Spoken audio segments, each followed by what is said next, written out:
Indeed it is. 2 people have been injured in a knife attack in Paris near the former offices of the satirical newspaper Charlie Hebdo.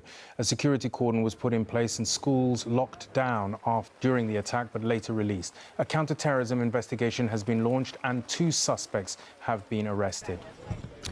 The family of Breonna Taylor say the protests over her death will continue until the Louisville police officers involved in her shooting have been charged. There have been angry demonstrations across the United States and after a grand jury decided not to charge any of the officers directly with her killing.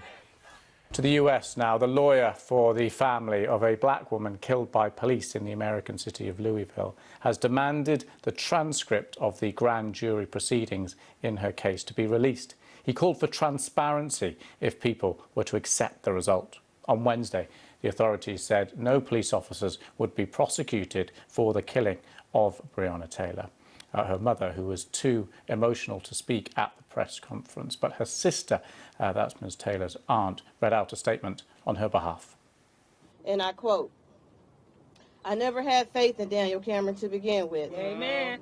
I knew he was too inexperienced to deal with a job of this caliber. I knew he had already chosen to be on the wrong side of the law. Did he make a unilateral decision to put his thumb on the scales of justice to help try to exonerate and justify the killing of Breonna Taylor by these police officers? They murdered Breonna Taylor, and until those officers are fired from this department, I promise you, we will continue to make these streets hot. And Justice Ruth Bader Ginsburg, who died last week, has become the first woman in American history to lie in state at the U.S. Capitol building in Washington. Thousands of people have paid their respects to her as a liberal icon. She died at the age of 87 from pancreatic cancer.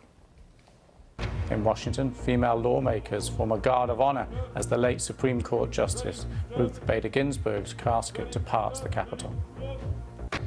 The number of coronavirus cases in the US has just passed 7 million, 20% of the world's total number of cases. Tributes are paid to a police officer, Sergeant Matt Ratana, shot dead at a custody centre in South London by a man who was being detained. His service will never be forgotten and we are deeply grateful for it, and it is a really distinguished service from a lovely, lovely, much respected police officer. Mali's former defence minister has been sworn in as the country's interim president, 5 weeks after a military coup overthrew its former president Keita.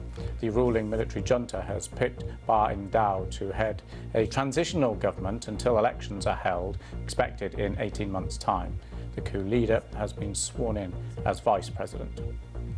The US Justice Department will oppose a request from Chinese social media giant TikTok to delay its ban on Apple and Google's US app stores.